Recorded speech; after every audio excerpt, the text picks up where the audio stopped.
All right, let's jump right in. Today, we're going to completely transform the way you argue. We're moving past the basics, the simple pros and cons, and we're going to start building really sophisticated, powerful points that actually make an impact. Let's do this.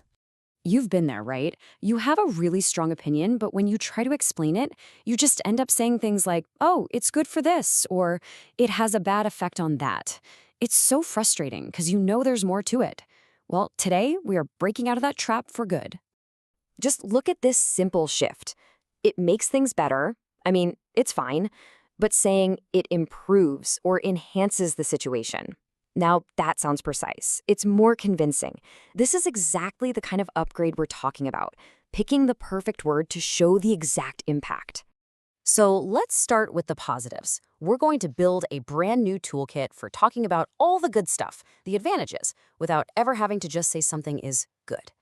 Now, what's really cool about this first set of words is that they're all about creating potential. They're active words. They don't just describe something that's nice, they show how something literally opens a door to a new action or a new possibility.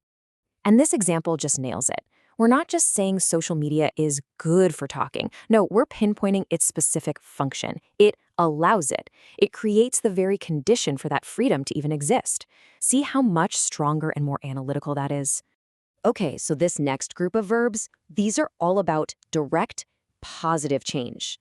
They are perfect for when you want to show that something is actively making a situation that already exists even better.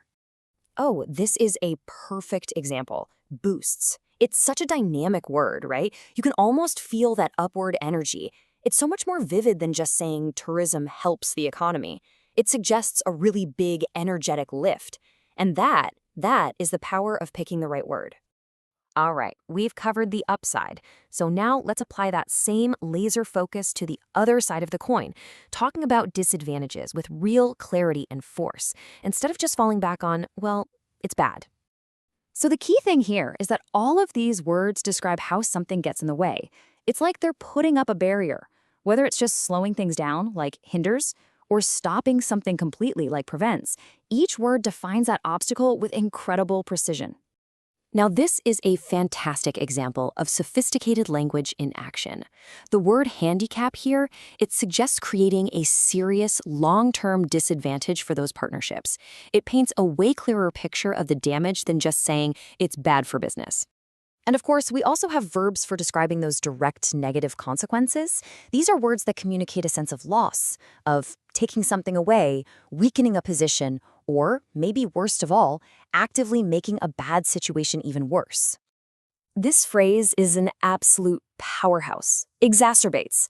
It's one single word that basically says, this takes a problem that's already there and just pours gasoline all over it. It's efficient, it's academic, and it's crystal clear. And that's exactly what we're aiming for. Okay, this is where we take everything we've just learned and we put it all together. Because, the most compelling arguments don't just list out the pros and cons, they connect them. They show you exactly how one thing causes another. This right here is the absolute heart of it all. You're not just a reporter listing facts anymore. You become an analyst, drawing a straight line from a cause directly to its effect. And that is what makes an argument truly persuasive. Think of this table as your new best friend. Just notice the nuance here. Does your cause create a direct consequence? Then you're going to use leads to. Does it kickstart some kind of chain reaction? That's when you use triggers. Does it make a bad thing better? Eases or ameliorates? Or does it stop something good from happening? Stifles. Choosing the right verb here defines the entire relationship. It's so powerful. So let's look at a whole thought here. The cause is having a school uniform. The effect is that all children are treated equally. And the verb connecting them? Ensures. That word implies a guarantee. The uniform doesn't just help with equality, it ensures it. That is a seriously powerful and confident claim to make. So let's pull all this together. You've just gotten a major upgrade to your linguistic toolkit. You now have the words to not just describe the world, but to actually shape how people understand it. Your language no longer just describes, it transforms. It doesn't just state something, it empowers. It doesn't just disagree, it stifles. And it doesn't just fix a problem, it eradicates it. And that's really the big takeaway here. With these tools, you're moving from being a passive observer to being an active architect of ideas. You're not just stating facts anymore, you're building arguments. So, as we wrap up, I'll leave you with this classic question to chew on. Because having a powerful command of language, well, it's a tool. And like any tool, it makes you wonder how we should use it. Does the ability to argue persuasively justify any conclusion? It's definitely something to think about. And that's all for this explainer. Thanks for joining me.